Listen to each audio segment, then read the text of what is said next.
gente continua no capítulo 5, caso 8. Vamos lá. Caso 8. Um possível caso para análise. Norris, de 8 anos, morador do subúrbio. Ambos os pais dessa criança eram médicos. A mãe veio e discutiu os problemas originados no trato do filho, assunto que nos tomou, sem dúvida, ao menos 1 hora. Aparentemente, o pai havia sido tímido a vida toda e esperava encontrar no filho a robustez de que sentia falta em si mesmo. Nossa, eu assisti aquele filme lá que você falou, Sinta Minha Voz. Que filme bom. Você chorou? Que Quando o filme pai bom. coloca a mão na garganta Aham, dela. Nossa, eu chorei sim, muito. sim. Eu fiquei, Cheio de nuances, assim, né? E realmente muito interessante, porque lá no filme não retrata, tipo, um preconceito, uma dificuldade da comunidade em se comunicar com eles, né? Parece que tá tudo tranquilo, e, assim, pelo menos na minha realidade, não é. Eu sempre tive, meu Deus, como é que eu vou me comunicar? Como é que faz? E meio que assim, ai, não vamos nem tentar, sabe? E lá não, é super muito tranquilo, muito calmo. E o preconceito é por parte é deles, dentro. das pessoas que escutam, né? Eles Você viu acham a que. fala da mãe? Que a mãe fala que quando ela teve uma filha ouvinte, ela ficou devastada. Sim, e E ela aí o, verbalizou isso pra filha. e aí o pai falou, né, pra ela na época, vai que ela perde a audição com o tempo. Aham. Tipo, Tipo, tinha uma esperança. de que fosse igual, porque daí era a diferente dentro de casa. E, nossa, eu chorei horrores com aquele filme, principalmente a sensibilidade do pai. E aí, esse pai que é marido, Aham, falando pra mulher que ela que é louca, aham, porque é um egoísmo muito grande também da parte dele aqui, né? Interessante. É, o pai esperava no filho a robustez de que nem ele tinha. aham. E aquele filme é muito isso, né? A mãe Sim, ali, no caso, queria que a filha fosse o que ela não era, sim. o que ela não dava conta. E a invisibilidade do irmão, né, mais velho, que era igual a eles, então tá tudo E era o certo. mais velho, você viu? E aí ele Uhum. ainda fala, quando você chegou, eu já tinha 2 anos, eu já estava aqui. Já estava tudo funcionando. Aham. Casou-se com uma mulher de personalidade muito forte e agora o único filho de ambos revelava-se um menino tímido, quase exatamente como o pai. Tornou-se evidente que os pais poderiam lidar muito bem com o filho se conseguissem aceitar que ele era tímido. Na verdade, a organização passiva masoquista do menino era quase patológica. Eu gostaria muito de conseguir uma análise para ele, e talvez não seja impraticável nesse caso. Mas, apesar das minhas esperanças de conseguir um analista para o menino, considero má ideia deixar que os pais vejam na análise sua salvação. É preciso que eles se adaptem à situação sem levar em conta a análise, que eu só lhes oferecerei quando houver disponibilidade. O que quero dizer é que não se deve dar aos pais a impressão de que, sim, a análise vai curá-lo, vai fazer com que ele seja como vocês querem, sem que vocês precisem fazer mais nada. Ainda não entrevistei o menino. Aqui 2 pontos, né? Que essa análise não é a salvação, não vai oferecer a cura, e é justamente o que a gente encontra hoje, né? Como eu te disse anteriormente, eu vi na rede social 2 casos de 2 mulheres bem-sucedidas, conhecidas mundialmente, que tiveram agora o diagnóstico. Uma tem 40 e poucos e a outra tem 50 e poucos anos. O diagnóstico de TEA. E de que serve esse diagnóstico agora se elas se adaptaram, se elas sobreviveram a tudo. Tá, com dificuldade, beleza, com alguma, sei lá, alguma rigidez e tudo, mas sobreviveram. Quem é que não tem dificuldade? Né? E aí aqui o Winnicott fala, não se deve dar aos pais a esperança de que a terapia vai, que a análise, né, a terapia vai curar essa criança. Porque é parte da criança, e aí você tirar uma parte dela, cortar ali é como se cortasse um braço da criança. Para que ela fosse exatamente como o pai queria que ela fosse, Uhum. ou que ela agisse, que ela se comportasse, ela não vai ser ela. Sim, e o Winnicott já desde o início pontuava isso, né? Até hoje em dia a gente vê que os pais trazem as crianças para análise, para terapia, achando que a análise vai fazer tudo, vai curar essa criança, vai deixar do jeito que eles querem. Uhum. E às vezes é natureza da criança. E aí que não é compatível com a cultura dessa família. Mas que não tem mal nenhum. E isso é E, tão atual porque não faz muito tempo, tá, talvez uns 20 anos, porque eu me lembro que eu era criança e eu escutava a fala de pessoas mais velhas. Ah, fulano tem um gênio difícil. Fulano tem um gênio ruim, ou fulano tem um gênio muito calmo. E era aceitado que cada um tinha um gênio. Isso as pessoas simples, leigas que falavam. E agora a gente não aceita mais isso. Não, eu quero que o gênio dele seja do jeito que eu quero. Eu vi um vídeo, não sei onde, mas ficou a fala na minha cabeça. Que o cara falava sobre a NX Zero, foi a última banda de rock nacional que fez sucesso no Brasil. E porque o rock dá trabalho. Você precisa de uma garagem, você precisa de pessoas, colegas, você precisa de vários instrumentos, se encaixar entre si, horário que todo mundo consegue estar ali para poder ensaiar. E hoje em dia, com essa questão da IA, de tudo mais, você consegue fazer tudo sozinho no seu quarto. Você não Sim. precisa ter dificuldade em escutar uma guitarra ruim até ela ficar boa, tocá-la até você conseguir ficar bom.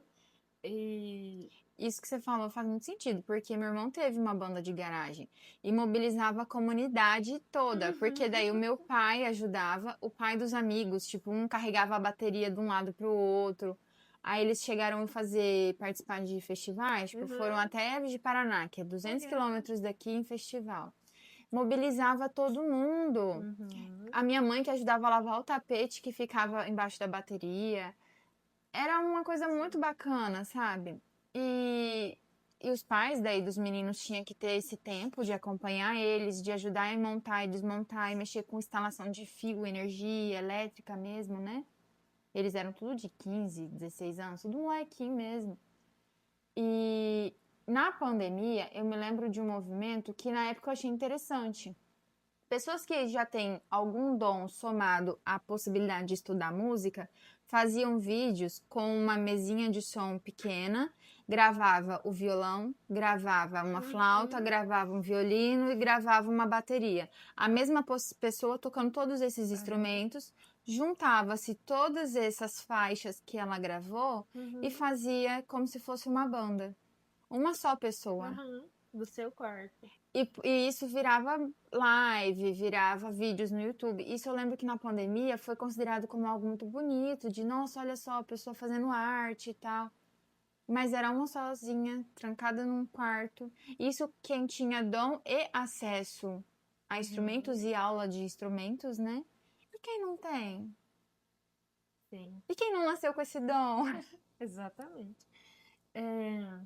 E eu também vi uma vez um vídeo eu achei aquilo me marcou, aquela história, que era de um casal super good vibes, muito tranquilo, que levava a vida assim muito, nossa, sem muito barulho, aquela coisa, né? E tiveram um filho que era, tipo, terrível. E chegou para análise isso. Nossa, mas ele é muito agitado, não sei o quê, nananã, querendo que esse filho fosse igual aos pais, né? Nossa, super good vibes, que fala baixo, que leva a vida com calma. E essa criança não, ela era agitada, falava alto e fazia muita coisa ao mesmo tempo. E aí, para essa família, estava errado. E se a gente for pensar, por quê, né? Se essa criança está sendo ela. E aí, dentro de todas as outros casos, a gente pode imaginar também, pode ser o contrário, que fica sendo diferente. Às vezes é só da natureza da criança. Ontem eu li um trechinho do livro da Paternidade Winnicott, da Cláudia Dias, Cláudia Rosa Dias, né? E ela falava sobre a necessidade de maturidade dos adultos que geram crianças. Porque é nesse lugar, lembrando do filme até, a maturidade que o pai da menina teve e que a mãe não teve. Porque o pai falou assim: tá, pode ir, não sei o que, vai viver sua vida. Aí ele volta, ele recua. Aí ele, tá, me mostra o que você faz. Você gosta de cantar? Tem quanto tempo que você canta? E aí ele se interessa por aquilo. Então, tipo assim, primeiro ele tem um comportamento, imagino que explosivo, de vai logo, some daqui, vai lá, então, já que sua vida é mais importante. Uhum. Mas ele volta, ele recua de não, mas me mostra, me fala como que é. E aí, tanto que na audição ela começa a cantar, ela vê eles, ela canta em sinais e canta com a voz dele, eles se emocionam. Uhum. Isso de querer saber do outro exige maturidade. Porque daí eu tenho que desfazer do meu primeiro, né? Que não, o meu não é agora, o meu eu vou guardar aqui. Eu já sei o que eu quero, eu já sei o que é importante pra mim. Mas espera, o que que é importante pra você? Uhum. E é interessante no filme que retrata assim várias situações, né? Quando os pais ali, quando a mãe, ela fica com raiva que a filha não quer ser do jeito que eles querem, não quer viver a vida deles, ela fica com raiva e ataca, Uhum. né? E aí, quando o pai pergunta assim, você tá com raiva então? Não porque tá com medo dela ir embora, mas porque ela não quer fazer o que você quer. E aí é sobre isso, né? Quando a gente não tem maturidade suficiente, a gente culpa o outro. E ela não só atacou pra fora como pra dentro, porque ela foi pra dispensa, Foi beber. pegou uma garrafa e se acabou na garrafa. Uhum. Então ela teve um movimento externo e interno. Eu imagino o sofrimento dela também, justamente por não ter a maturidade suficiente. Uhum. Porque de alguma forma ali ela sabe, ela estava em sofrimento, Uhum. né? E é uma linha muito tênue quando a gente fala em sofrimento dos filhos, algum certo tipo de agressão dos pais com os filhos e tudo mais. Porque se a gente for olhar para o outro lado, também está em um certo tipo de sofrimento. Qual foi o ambiente que criou esses pais, né? Como que Uhum. eles são como eles são por algum motivo. Não foi, nasceu assim, pronto, Nada né? brotou do Não nada, né? brotou do nada. E quais tipos de violência também esses pais passaram para se formar dessa forma. Uhum. E aí não tira a responsabilidade, não justifica, né? Mas também não tira a responsabilidade. Mas e o cuidado também com esses pais, né? E aí a gente tem que ter esse olhar, até na hora de cuidar, porque é igual o Winnicott fala que a família toda precisa cada um fazer sua parte. Sim. E quando a gente se depara com uma situação de violência, por exemplo, com criança, adolescente, não adianta só cuidar dessa criança, adolescente. Só que aí, para você cuidar desses pais que cometeram algum tipo de crime, algum tipo de violência, você tem que estar bem também para entender o que, que dá para ser feito, se a lei precisar ser acionada, precisa, mas também precisa ter outro lado. O Sim. cuidado, a orientação, o ver o que, que dá para fazer. A gente sabe que em algumas situações não é só a justiça, né? Só a lei. Sim. Mas muitas situações dá sim para fazer algo, para ensinar, para ter novos tipos de comportamentos, né? Esse ponto, e aí eu acho interessante porque o Winnicott coloca aqui a palavra salvação. E o quanto que, para mim, tem aparecido ultimamente de várias formas.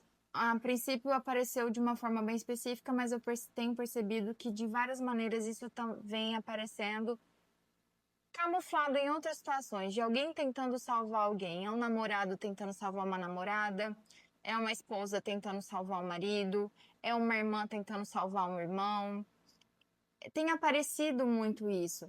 Só que geralmente é um adulto tentando salvar outro, sem considerar que esse outro adulto também escolhe, que esse outro adulto também está na condição pela própria responsabilidade em algum ponto ou não, isso vai depender, mas que essa salvação talvez não seja possível. Porque é igual quando alguém fala assim, é, tem, sei lá, tá um trabalho muito difícil, né? Trabalho profissional muito difícil. E vem pra terapia, quando que isso vai acabar? Mas todo dia ela tem que voltar pro trabalho. Todo dia ela tem que lidar com aquilo que é difícil. Vai acabar o dia que ela se aposentar ou que ela mudar de trabalho. Tem outra coisa a ser feita? A gente vai lidando vai manejando os sintomas de você desabafar te alivia, ter com quem compartilhar fica mais leve o fardo. Então é isso que a gente pode fazer agora. Daqui quanto tempo você consegue mudar essa situação que você está hoje? Daqui quanto tempo você consegue se organizar para deixar esse trabalho? Porque enquanto você voltar para o trabalho, que é o trabalho que te adoece, isso a gente pensa no trabalho, numa casa, numa comunidade. Entre outros campos, né? Uhum. Estou falando comigo mesmo aqui. Tempos atrás, nas consultas, eu pensava na psicanálise como o tratamento mais desejado. E isso me levava a sentir que eu havia feito minha parte ao tentar colocar a psicanálise em ação.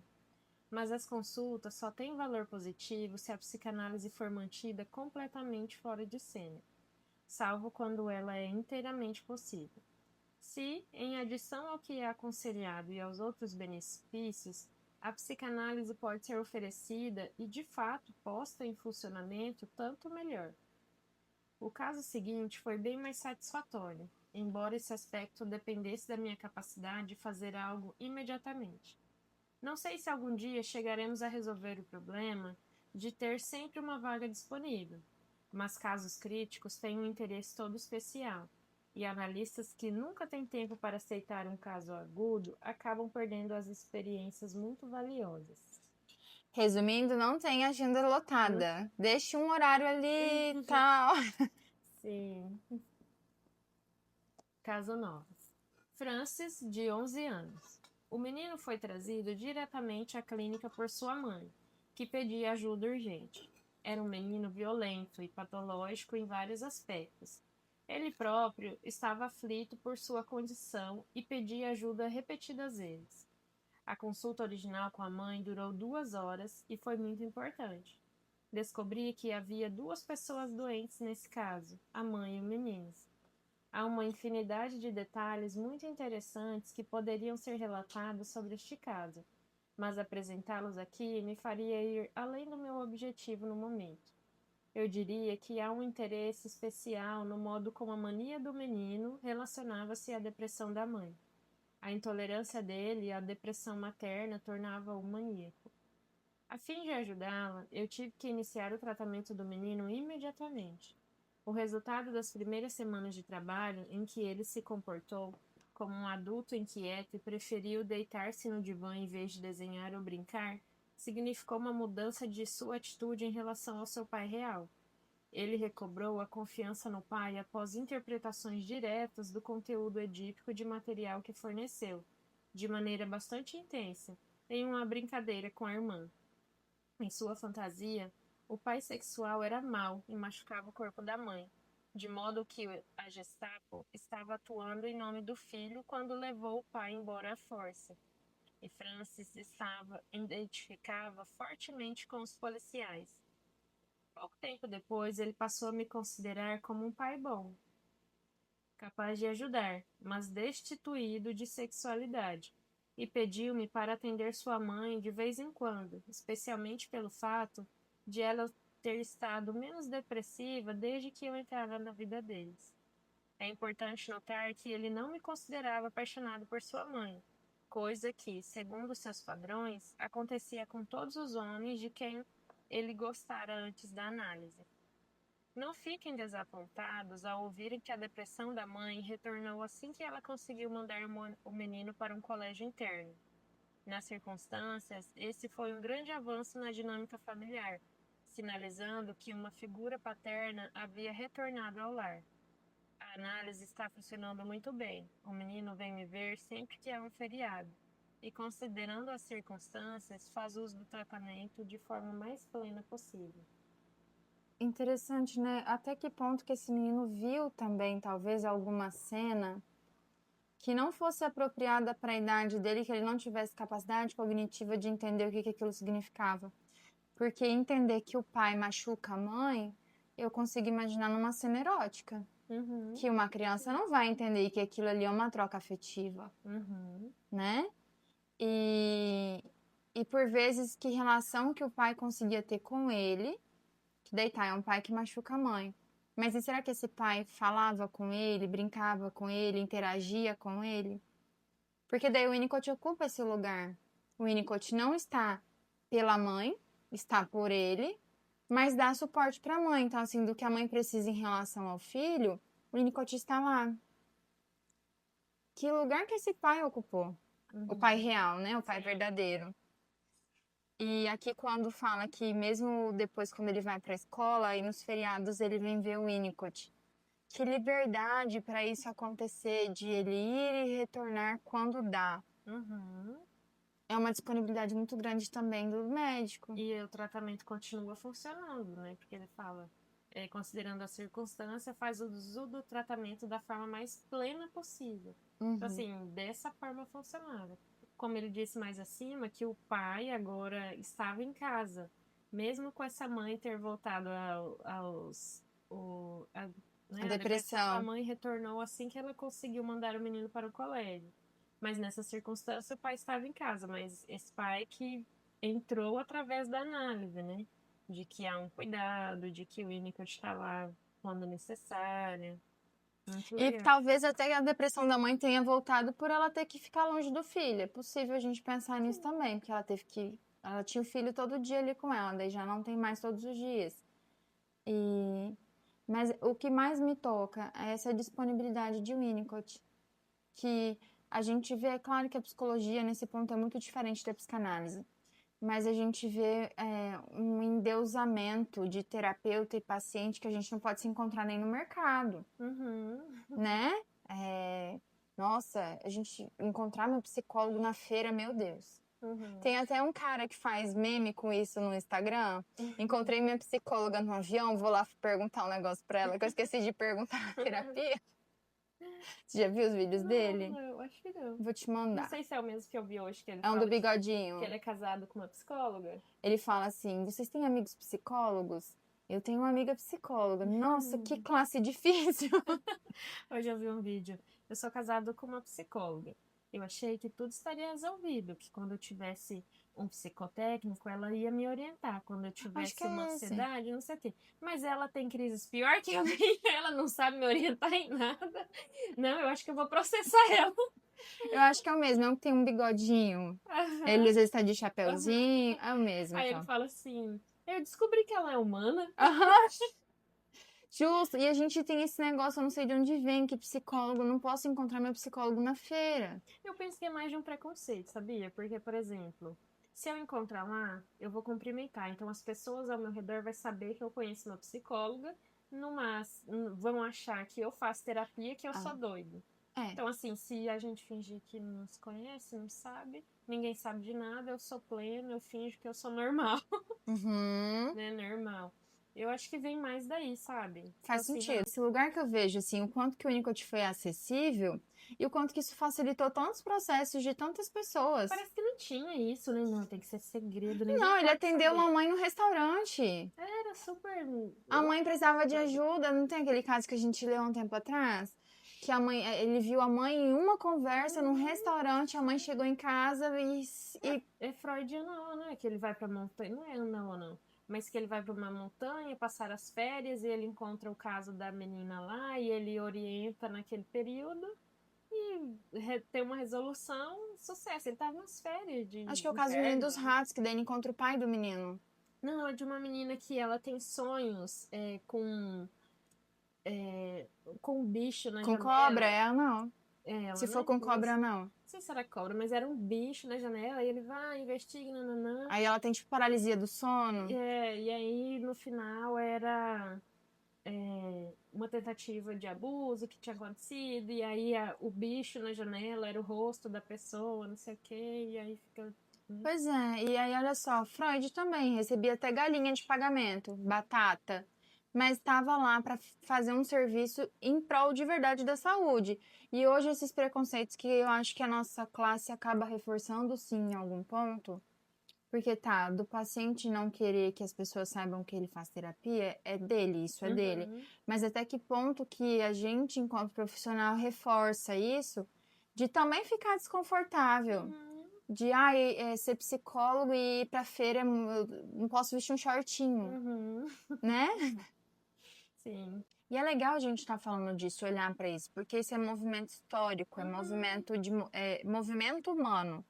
O quanto que os nossos princípios vão se locomovendo, o quanto que o nosso pensamento desloca do que era valoroso antes e o que é valoroso agora. Tem um menino que eu vejo no TikTok que é um gringo baiano. Ele é inglês, a família dele é inglesa, o pai dele é um procurador, um defensor público da Inglaterra. E ele veio aos 14 anos para o Brasil para fazer intercâmbio. E ele foi fazer intercâmbio na Bahia. Então ele aprendeu a falar português com sotaque baiano. É muito engraçado. E aí o pai dele vem para o Brasil conhecer o Brasil e desembarca em Salvador de terno, gravata borboleta e sapato social. E aí ele chega, a primeira coisa que ele entrega pro pai dele é um par de Havaiana. E aí o pai dele fala assim, mas eu preciso usar isso? Porque tem uma etiqueta diferente da nossa. Mas ainda assim tem afeto, né? E isso, na onde que a gente perde? Porque eu acho que é perca. Quando a Sim. gente começa a olhar para algumas coisas com tanto preconceito e tanto medo. Sim. E parece que ficou uma lacuna, né? A gente precisa estudar o processo histórico para saber em qual momento que isso foi virando, sabe? Foi fazendo o movimento contrário de que Eu imagino que com a globalização, a questão do advento da internet, as redes sociais, vamos colocar de 2005, 2009 para cá, que daí a gente começa a ter smartphone, que daí a gente começa a carregar a informação para onde a gente vai e a gente começa a ver em tempo real o que as pessoas estão fazendo. Sim, mas assim, levando em consideração de que seria positivo. Não, agora eu vou ter acesso, não preciso me deslocar Mas aí do todo mundo tá vendo o que eu interior tô para fazendo. Londres, por exemplo. Aí todo mundo vê que roupa eu tô vestindo. E aí se eu postar foto com essa roupa de hoje, amanhã eu não posso, a semana que vem eu não posso postar mais essa foto com essa roupa. Sim, impossível. Aí eu tenho que ir em tal restaurante porque tal restaurante é hypado, todo mundo vai. Eu lá no podrão, eu não tiro foto pra postar quando eu tô no podrão. Eu imagino que venha disso. Sim, eu penso, faz sentido. E eu penso também de uma mudança cultural, assim, do que é belo, do Sim, que é. que os nossos padrões de estética mudaram nesse meio tempo da tecnologia também. E aí você, do que é perfeito, aí você não pode postar sua loucura, Não, de maneira alguma. né? Não, você não pode postar a sua loucura e as suas fragilidades. Sim. Porque daí você vai lá na rede social e você faz um tutorial de maquiagem, por exemplo. É maquiagem de festa. Sim. Ou maquiagem artística. Uhum. Não é maquiagem para ir pro trabalho. CLT. Que é mais leve, não vai aparecer direito. Sabe o que Isso. eu tava pensando essa semana? As mulheres, né, se maquiam tudo, não sei o que, pra ficar bonitas. Não pode sair sem maquiagem. Mas você anda na rua e você vê um homem bonito. Ele não usa maquiagem, o homem não usa maquiagem. Uhum. Ele sem maquiagem ou não, você olha e você gosta dessa beleza ou daquela outra beleza. E ele não tem obrigatoriedade de estar de maquiagem ou não. E a mulher, ela tem que se maquiar, né? Isso tem sido cada vez mais precoce. Meninas de 11, 12 anos muito preocupadas que tem que passar um blush para ir pra escola. Que tem que acordar mais cedo para se produzir para ir pra escola. Sim. Eu tava pensando nisso, inclusive, ontem, hoje, inclusive, eu conversei sobre isso, de verem, incentivar a criança, né, a dançar funk, enfim, isso ser legal, engraçadinho, bonito, mas aí depois quando elas começam a querer namorar cedo, ou se maquiar muito cedo, é porque é uma certa adultização, né? Mas aí que tá, porque daí ontem eu falei disso com alguém no sentido de o que é sexualizado e o que é natural do corpo. Porque, por exemplo, um seio que amamenta é natural. Um seio que é olhado que por um decote e tal, um sutiã vermelho de renda é sexualizado. Antigamente, em 1999, a gente dançava El Chan e não tinha problema. Ninguém ligava. Sim. Não era uma problemática as músicas que a gente ouvia. E também falavam besteira. Agora tudo tem um sentido. Lembra que o Winnicott fala que às vezes ficar interpretando demais é um problema? Ficar caçando sentido no não sense é um problema. Então, tá, as músicas têm letras horríveis, sim. Mas lembrando de mim, eu via o Tchan e eu não ficava prestando atenção na letra. A gente queria dançar porque o barulho, a batida era legal. E aí o quanto que a gente começa a atribuir significado demais a todo o comportamento também. E aí, como que a gente trabalha e ensina as crianças e educa para uma vida sexual? Sim. Porque eu tive amigas que namoraram muito cedo, com 12 anos tinha namorado. Nossa, me falava de namorado, credo, eu brinquei de boneca até os 15. E qual é a cultura dessa família, né? Isso. E eu estudei escola pública, então tinha gente, eu tive amigas da oitava série que estavam grávidas. Tinha 13 anos na Uhum. oitava série. Mas eu, eca, credo. Aham. E de fato, né? Porque assim, era, digamos, lá na época dessas músicas, né, antigas e tudo mais. Era assim, uma música sexualizada, né? As falas eram ali nas entrelinhas, mas a criança não entendia aquilo, né? Tava lá brincando, enfim, os adultos não fomentavam aquilo para a criança. Eu lembro da minha tia pegar um chinelo e falar, vem dançar na boquinha da garrafa. E aí, tipo assim, a boquinha da garrafa.